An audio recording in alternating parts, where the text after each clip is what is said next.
하나님 말씀은 출애굽기 32장 30절로 33장 6절까지입니다. 이스라엘 자손이 호렙산에서부터 그들의 장신구를 떼어내니라. 이것은 창세기의 야곱의 이야기를 보면 베델에서부터 또 그들이 하나님 앞에 새로운 출발을 했던 것과 같은 그 장면을 기억하게 합니다. 금송아지 사건에 대하여 여호와 편에 섰던 레위인들은 하나님의 말씀에 순종함으로 3,000명 가량의 형제와 자매를 칼로 죽였습니다. 또 그 자녀들을 칼로 죽였습니다. 이 일에 대하여 모세는 이렇게 말하였습니다.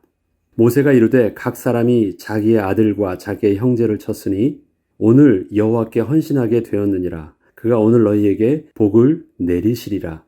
모세는 금송아지 사건에 대하여 실제적으로 심각한 죄의식을 느끼고 하나님께 회개함으로 다시 하나님 앞으로 돌아와 하나님의 뜻에 순종을 선택한 자들은 오직 레위인밖에 없다고 말하였던 것입니다. 3,000명이 죽은 사건은 레위인이 하나님 앞에서 결단된 사건입니다. 이스라엘 백성 전체가 하나님 앞에서 회개하고 결단한 사건이 아닙니다. 오직 레위인에게만 있었던 사건입니다. 그렇기 때문에 이 결단이 참으로 존귀한 것이긴 했지만 이스라엘 전체 리더인 그 모세 입장에서는요, 그것 가지고는 부족한 거예요. 그렇게 해서 이스라엘 전체를 향하여서 온전히 안심을 할 수 있는 상황은 아닙니다. 그렇기 때문에 그 다음 날 다시 하나님 앞에 나아가서 이 문제 해결해야 된다고 하고 하나님께 나아가는 것입니다. 모세는 레위인을 통하여 3,000명 가량이 죽임당하는 일이 있은 후 그 다음 날 모든 백성들 앞에서 이렇게 말을 합니다. 너희가 큰 죄를 범하였도다. 내가 이제 여호와께로 올라가노니 혹 너희를 위하여 속죄가 될까 하노라. 이것은 3,000명의 죽음으로도 이스라엘 백성의 범죄함은 아직 해결되지 않았다는 것을 말하고 있는 것입니다. 3,000명의 죽음은 레위 사람들의 하나님 앞에서의 회개와 헌신을 통하여 죄에 대한 그 심각성이 얼마나 큰 것인가를 깨닫게 하였을 뿐이었지, 그것이 이스라엘 백성 전체의 죄를 대속하는 답은 되지 못한다는 것을 분명히 한 것입니다. 아무리 많이 죽어도 그 죄 문제가 그렇게 해결되는 게 아니에요. 모세는 하나님 앞에 나아가 백성들을 향하여 이렇게 간절히 기도하기 시작했습니다. 그것이 오늘 본문 출애굽기 32장 31절로 32절입니다. 모세가 여호와께로 다시 나아가 여짜오되 슬프도소이다. 이 백성이 자기들을 위하여 금신을 만들어 싸우니 큰 죄를 범하였나이다. 그러나 이제 그들의 죄를 사하시옵소서. 그렇지 아니하시오면 원하건대 주께서 기록하신 책에서 내 이름을 지워버려 주옵소서. 모세는 분명히 무엇이 죄인지 정확하게 알고 있고 그 죄에 대한 심각성도 정확하게 알고 있습니다. 문제는 자기만 알고 있는 게 문제예요. 백성들이 알아야지 하나님을 경외하고 하나님 앞에서 그 죄를 돌이키고 하나님 앞에서 바른 모습으로 설 텐데, 모세 자신과 조금 더 나아가면 레위인들 외에는요, 이스라엘 백성 자체는 그런 느낌이 없는 거예요. 죄의식이 전혀 없는 거예요. 모세는 백성들의 죄를 명확하게 알고 있었고 그 죄가 해결되지 않으면 지금 겉으로는 아무런 문제가 발생한 것이 없어 보여도 반드시 해결되지 않으면 하나님의 진노를 결코 피할 수 없음도 잘 알고 있었기 때문에 그는 생명을 걸고 하나님께 은혜를 구하고 있는 것이었습니다. 모세는 비록 저들이 자신들이 지은 죄가 무엇인지도 잘 몰라 회개조차 할 수 없는 상태이지만 하나님께서 자신에게 위임하여 주셨던 백성을 지도하고 이끌게 하신 그 직분을 걸고 하나님께 간절히 중보의 기도를 하고 있는 것이었습니다. 어느 정도까지? 내 이름을 하나님의 생명의 책에서 지워버려도 괜찮으니까 오직 저들은 좀 살려달라고. 이것이 자기 이름을 지워달라는 말은 아니죠. 그만큼 간절함을 자기의 생명을 걸고 하고 있는 것입니다. 모세의 기도를 들으신 하나님께서는 결론적으로 이렇게 말씀하십니다. 여호와께서 모세에게 이르시되 누구든지 내게 범죄하면 내가 내 책에서 그를 지워버리리라. 이제 가서 내가 내게 말한 곳으로 백성을 인도하라. 내 사자가 내 앞서 가리라. 그러나 내가 보응할 날에는 그들의 죄를 보응하리라. 그 말은 뭐예요? 지금은 아직 하지 않아도, 지금은 당장에 저들에게 어떤 그 죄에 대한 진노의 결과가 당장 나타나지 않는 것처럼 보여도 그 죄는 그렇게 넘어갈 수 있는 것이 아님을 분명하게 말씀하신 것입니다. 여호와께서 백성을 치시니 이는 그들이 아론이 만든 바 그 송아지를 만들었음이더라. 그럼 여기서 여호와께서 백성을 치신 것은요, 당장에 3,000명인가량의 죽임을 당하는 것처럼 당장에 죽게 된 일들은 아닌 것입니다. 결국 그 일은 이루어졌다라는 것은 말씀하십니다. 그러나 그것이 당장이 되었던 일들은 아닌 것입니다. 모세의 예상대로 백성들의 죄에 대한 하나님의 징계는 분명했습니다. 그리고 이것은 모세의 중보의 기도로 해결될 일은 분명 아니었습니다. 죄에 대한 심각성은 거룩하신 하나님과 함께 할 수 없는 그 죄로 부패하고 오염된 실존이 된 것이기 때문에 하나님을 향해서 지은 죄는 반드시 없애고 도말해야 했고 죄사함을 받아 다시 거룩한 백성으로 변화를 받아야 하는 것이었습니다. 죄는 하나님께서 용서해 주신다고 끝나지 않아요. 우리 이런 거 있죠. 민법은 용서함으로 끝날 수 있어요. 그러나 형법은 피해자가 용서한다고 해결될 것이 아니라 그 죄에 대해서 반드시 대가를 치러야지 되는 거예요. 그렇기 때문에 하나님께서 저들의 죄를 용서한다고 해서 문제가 해결되지 않습니다. 어떻게 해야 돼요? 죄로 부패한 저들이 대속함을 받아서 거룩하게 되지 않으면 다시 하나님과 관계를 맺을 수 없어요. 하나님이 용서해 주신다고 하시더라도 해결되는 일이 아닌 거예요. 죄에 대한 형벌의 문제는 그것입니다. 왜 예수 그리스도께서 이 땅에 친히 오셔야만 했는가? 그냥 하나님이 용서해 줄게 하면 끝나는 일이잖아요. 그렇게 해서 해결될 일이 아니기 때문에 그렇습니다. 하나님은 우리를 누구보다도 사랑하시지만 우리의 죄 문제는 그냥 하나님이 용서해 줄게 해서 해결되지 않습니다. 예수 그리스도께서 친히 대속하여 주시는 그 은혜가 있었기 때문에 우리가 다시 거룩한 하나님의 백성으로 속죄함을 받고 의의 백성으로 설 수 있었던 것입니다. 대속의 역사적 사건이 십자가의 사건으로 있었기 때문에 우리가 실제적으로 구원함을 얻게 되고 하나님의 자녀가 된 것입니다. 결국 하나님의 말씀을 따라 자신의 자녀와 형제들을 죽였던 레위인의 헌신은 자신들의 범죄함에도 불구하고 하나님의 복을 받는 계기가 되었지만 왜요? 그는 회개하였거든요. 그리고 그것에 대한 분명한 대가를 하나님의 말씀대로 순종함으로 치렀거든요. 그러한 레위인의 헌신 뒤에 숨어있던 이스라엘 백성들은 마침내 여호와께서 치심으로 전염병으로 수많은 인원이 죽게 되었습니다. 성경은 저들이 그 즉시 죽은 것인지 아니면 시간을 두고 죽은 것인지와 또 그 죽은 숫자는 정확하게 기록하고 있지 않고 단지 여호와께서 전염병으로 치셨다고만 기록하고 있으나 그 원인은 분명히 저들이 금송아지를 만들어 섬긴 그 범죄함 때문이었음은 분명하게 기록하였던 것입니다. 당장의 저들 앞에서 그런 일들이 나타나지 않습니다. 이것은 하나님께서 이 죄 문제를 감정적으로 혼내시는 문제가 아니라 오해하지 않고 저들의 범죄한 실존의 문제가 거룩하신 하나님과 함께 할 수 없는 일이라는 것들을 분명히 말씀하여 주십니다. 그래서 이것에 대한 결과는 분명히 치룰 것입니다. 여호와께서 치셨다고 하지만 원어 성경과 영어 성경에 보면 정확하게 그 치신 모습은 전염병으로 죽었다. 그러니까 저들이 어떻게 죽은지도 모르게 그렇게 다 죽게 된 것이에요. 그렇지만 그 원인에 대해서 하나님은 저들의 죄 문제를 분명하게 찝으셨다라고 말씀을 하시는 거예요. 이제 가라. 그러나 나는 너와 동행하지 않겠다라고 하나님이 말씀하십니다. 여호와께서 모세에게 이르시되 너는 내가 애굽 땅에서 인도하여 낸 백성과 함께 여기를 떠나서 내가 아브라함과 이삭과 야곱에게 맹세하여 내 자손에게 주기로 한 그 땅으로 올라가라. 내가 사자를 너보다 앞서 보내어 가나안 사람과 아모리 사람과 헷 사람과 브리스 사람과 히윗 사람과 여부스 사람을 쫓아내고 너희를 젖과 꿀이 흐르는 땅에 이르게 하려니와 나는 너희와 함께 올라가지 아니하리니 너희는 목이 곧은 백성인즉 내가 길에서 너희를 진멸할까 염려함이니라 하시니. 하나님께서는 현재 범죄한 백성 때문에 하나님의 은혜를 구하러 온 모세에게 이제 이곳 여호와의 산을 떠나서 약속하셨던 가나안 땅으로 들어가라고 말씀하고 계십니다. 그리고 주의 사자를 앞서 보내어 약속하신 대로 가나안 땅을 이스라엘 백성이 취할 수 있도록 그 땅의 원주민을 모두 쫓아내고 그 땅에 들어가게 하여 주신다는 보장도 해주셨습니다. 여기까지 되면 그가 하나님께 나아가서 기도하면서 하나님의 용서와 뭔가 답을 얻은 것 같아요. 이제 가라고 하시니까, 알았으니까 이제 가라고 말씀하시는 것 같아요. 그런데 여기까지만 말씀하셨다면 모세는 감사함으로 다시 새롭게 출발할 수 있었겠지만 하나님께서는 이에 더하여 한 가지를 더 말씀하셨기에 그 내용이 너무도 모세와 이스라엘 백성을 심각한 고민에 빠지게 하였습니다. 그 다음 말씀이 이것입니다. 나는 너희와 함께 올라가지 아니하리니 너희는 목이 곧은 백성인즉 내가 길에서 너희를 진멸할까 염려함이니라. 이러한 하나님의 말씀에는 내가 너희와 약속은 한 것이니까 너에게 약속한 땅은 주겠지만 너희는 나에 대하여 순종치 않고 스스로 목이 곧은 백성이 되길 원하였으니 나는 너희와 더 이상 함께하지 않겠다는 것을 분명히 하신 것입니다.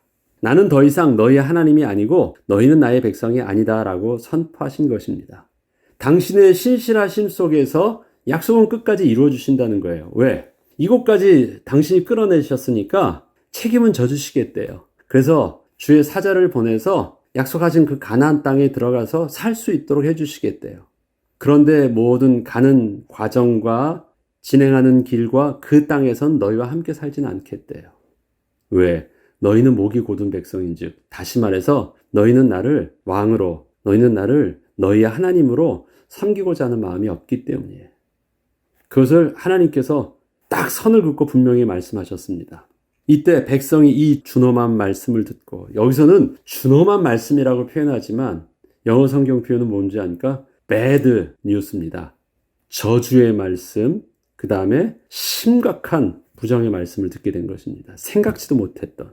슬퍼하여 한 사람도 자기의 몸을 단장하지 아니하니 여호와께서 모세에게 이르시기를 이스라엘 자손에게 이르라. 너희는 목이 곧은 백성인즉 내가 한순간이라도 너희 가운데에 이르면 너희를 진멸하리니. 이러한 하나님의 절망적인 말씀은 이스라엘 백성들에게는 충격 그 자체였습니다. 전혀 상상치 못한 답변이셨기 때문입니다. 더 이상 이스라엘 백성과는 함께하지 않고 이스라엘 백성과의 그 연을 끊겠다고 하신 것입니다. 비록 모세와 레위인들은 죄에 대한 심각성을 인식하고 있어서 스스로 죄를 끊는 회개와 헌신을 했었지만 이스라엘 백성들은 자신들이 지금 어떠한 죄를 짓고 있는지조차 모르고 있었기에 그 죄에 대한 심각성이 단순히 육신적으로 징계를 받고 저주를 받는 것 이상임을 분명히 알려주신 것이었습니다. 이것은 만약에 하나님께서 잘못에 대하여 징계를 내리신다면 그것은 다시 회복할 수 있는 기회를 주시겠다는 뜻이라 할 수 있겠지만, 만일 잘못에 대하여 징계를 내리지 않으시고 너희 마음대로 해라, 너 징계하지 않을게, 그러나 이제부터는 나는 너와 상관이 없다라고 말씀을 하신다면 이것은 관계를 끊겠다는 말씀이시기에 징계를 당하는 것과는 비교할 수 없는 아주 절망적인 것입니다. 그동안 이스라엘 백성들은 하나님 앞에서 철없는 행동을 했었어도 하나님의 백성이라는 정체성은 분명히 있었는데 이제는 더 이상 하나님의 백성이라는 그 이름을 부를 수 없게 된 것이었습니다. 이러한 상황이라면 비록 가나안 땅에 들어간다고 해도 자신들이 섬길 하나님은 더 이상 계시지 않는 것이었기에 저들은 살 소망이 없게 된 것입니다. 이것은 그들이 자신의 입장에서 잠시 신앙을 잃는 정도가 아니라 하나님의 입장에서 저들의 생명처럼 의지하고 있는 하나님이 친히 떠나신 것이었기 때문입니다. 여러분, 이스라엘 백성에게서 하나님이 떠나신다라는 것은요, 지금 우리의 시대의 현대인의 시각에서 정서에서 생각하면 안 됩니다. 우리는 하나님을 섬긴다는 게 너는 종교가 뭐야? 너는 어떠한 믿음이라고 할 때 나는 하나님을 믿어. 나는 기독교인이라고 하는 어떤 신앙으로 표현을 하지만 당시 시대에서 이스라엘 백성에게 있어서 그 하나님을 믿는다라는 것은요, 모든 나라마다 그들의 하나님이 있어요. 그들이 섬기는 우상 신들이 있잖아요. 그리고 그 신들이 자기네 백성들을 보호해 주는 거예요. 전쟁을 해도 어떤 전쟁인가? 우리 신과 저들의 신이 싸우는 거예요. 그래서 우리 신이 이기는 거고 저들의 신이 지는 거예요. 개념이 다 자신들이 섬기는 신이 자기를 보호해 준다라는 그 신관 속에 있습니다. 근데 이스라엘 백성들도 하나님이 우리의 유일한 하나님이 되시고 그 하나님이 우리를 보호해 주신다고 생각하고 있었는데 그 하나님이 이제 난 너희와 함께하지 아니겠다고 친히 선포해 주신 것이에요. 친히 그 말씀 이스라엘 백성들이 듣게 되었으니 이거 얼마나 살떨리는 일입니까? 절망적인 것입니다. 단순히 약속의 땅에 그냥 들어간다고 해서 될 일이 없어요. 그들은 진짜 고아와 같은 두려움에 떨게 되는 것입니다. 저들이 이렇게 떨고 있을 때 하나님께서 이렇게 말씀하십니다. 너희는 장신구를 떼어내라. 그리하면 내가 너희에게 어떻게 할 것인지 청하겠노라 하셨음이니라. 이스라엘 자손이 호렙산에서부터 그들의 장신구를 떼어내니라. 장신구를 떼라 하신 것은 단순히 이스라엘 백성들에게 겸손한 모습으로 하나님 앞에 서라고 말씀하신 것이 아니셨습니다. 저들이 지금 자신들의 의복과 몸에 부착하고 있는 그 장신구들은 애굽에서 모든 것을 다 놔두고 떠날 때에도 절대 버리지 않고 가지고 온 것이었고 금송아지를 만들 때에도 중요하게 사용했던 그 금귀걸이 장신구였으며 여행 중에 있는 백성들에게는 필요한 모든 것을 살 수 있는 재물이기도 했습니다. 그리고 가장 중요했던 것이 그 장신구들은 오직 자신만이 섬길 수 있는 아주 작은 우상 덩어리이기도 했습니다. 이와 비슷한 내용이 그들의 조상이었던 야곱의 가족들에게도 있었던 것을 저들은 분명 기억하고 있었습니다. 창세기 35장 1절로 5절에 보면 하나님이 야곱에게 이르시되 일어나 베델로 올라가서 거기 거주하며 내가 내 형 에서의 낯을 피하여 도망하던 때에 내게 나타났던 하나님께 거기서 제단을 쌓으라 하신지라. 야곱이 이에 자기 집안 사람과 자기와 함께한 모든 자에게 이르되 너희 중에 있는 이방 신들을 버리고 자신을 정결하게 하고 너희들의 의복을 바꾸어 입으라. 우리가 일어나 베델로 올라가자. 내 환난 날에 내게 응답하시며 내가 가는 길에서 나와 함께 하신 하나님께 내가 거기서 제단을 쌓으려 하노라 하매 그들이 자기 손에 있는 모든 이방 신들과 자기 귀에 있는 귀고리들을 야곱에게 주는지라. 야곱이 그것들을 세겜 근처 상수리 나무 아래에 묻고 그들이 떠났으나 하나님이 그 사면 고울들로 크게 두려워하게 하셨으므로 야곱의 아들들을 추격하는 자가 없었더라. 그들이 자기 손에 있는 모든 이방 신들과 자기 귀에 있는 귀고리들을 야곱에게 주었다. 이것이 단순히 그냥 보석이 아니라 그것이 바로 우상 단지였고 우상의 조각들이었다라는 것입니다.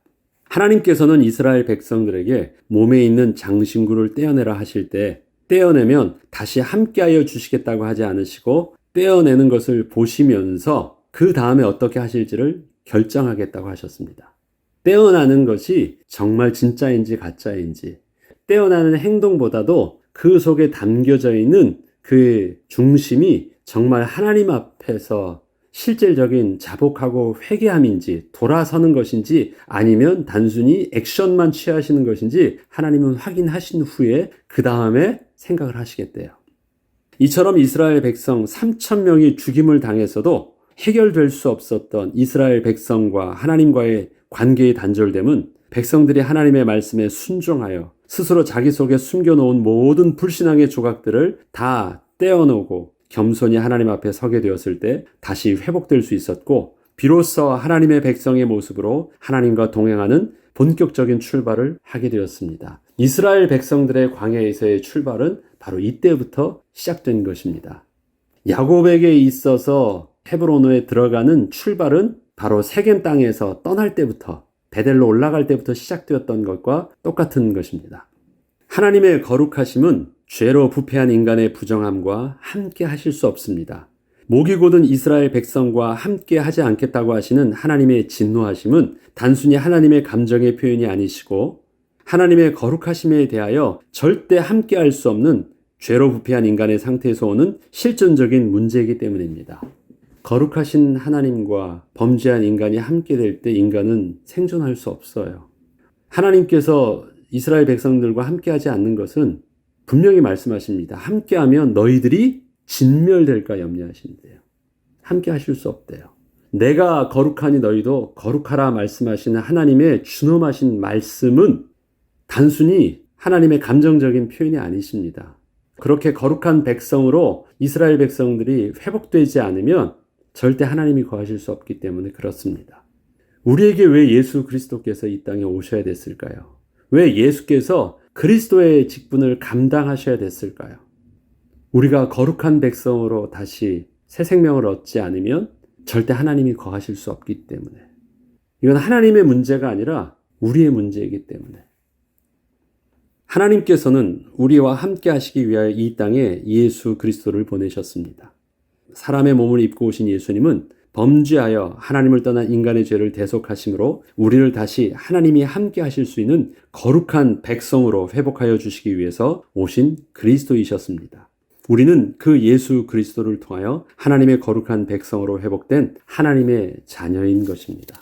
그런데 지난날 하나님의 말씀에 순종함으로 유월절에 구원함을 입고 또 홍해를 건너므로 출애굽의 해방을 맛본 이스라엘 백성들이었지만 여전히 광야의 실패를 반복하고 있을 때 마침내 하나님의 말씀에 순종함으로 불신앙의 장신구들을 떼어버리게 되었고 또 그렇게 되므로 하나님과 동행하는 실제적 출발을 할 수 있게 되었던 저 이스라엘 백성들처럼 구원받은 우리에게도 혹시 모를 숨겨진 불신앙이 지금도 나를 든든히 받쳐주고 있는 장신구로 붙어 있는 것이 있다면 성령 하나님의 도우심으로 우리들도 완전히 떼어버리고 새로운 신앙의 출발을 하는 은혜가 있어야 되겠습니다. 이스라엘 백성들은 구원함을 받은 하나님의 백성이 맞습니다. 그것이 저들이 홍해를 건너는 사건이에요. 그렇지만 여전히 그들의 삶은 구원 얻은 백성으로서의 삶의 축복을 누리지는 못하고 있었습니다. 왜요? 아직도 그의 몸에는 마지막 보루로 가지고 있는 불신앙들이 붙어 있었고 숨겨져 있었기 때문에 그렇습니다. 애굽에서 모든 것을 다 버리고 온 것처럼 보이지만 실질적인 것은 그의 귀에 걸고 있었고 실질적인 것은 그의 손가락에 끼고 있었고 그의 몸에 다 붙여놓고 있었어요.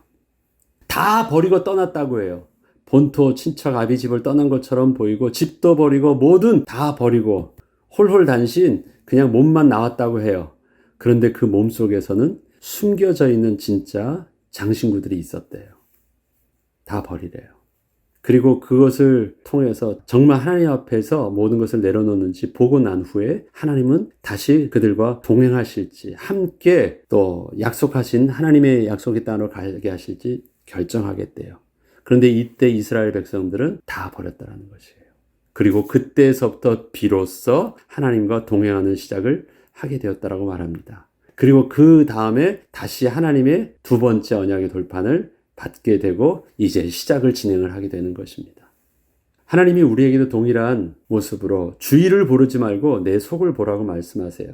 나 주위의 것은 다 해결됐습니다. 난 교회도 다니고 옛날 하던 곳에서부터 떠났고 나는 주님과 동행하는 것처럼 보이는데 아니 밖에 있는 것 겉에 있는 것 말고 네 속에 있는 것 아무도 모르지만 아니라고 말하고 있지만 하나님과 나와의 관계 속에서 혹시 숨겨져 있는 불신앙의 장신구와 같은 것이 있다면 하나님은 그것을 내려놓으라고 말씀을 하시는 것입니다.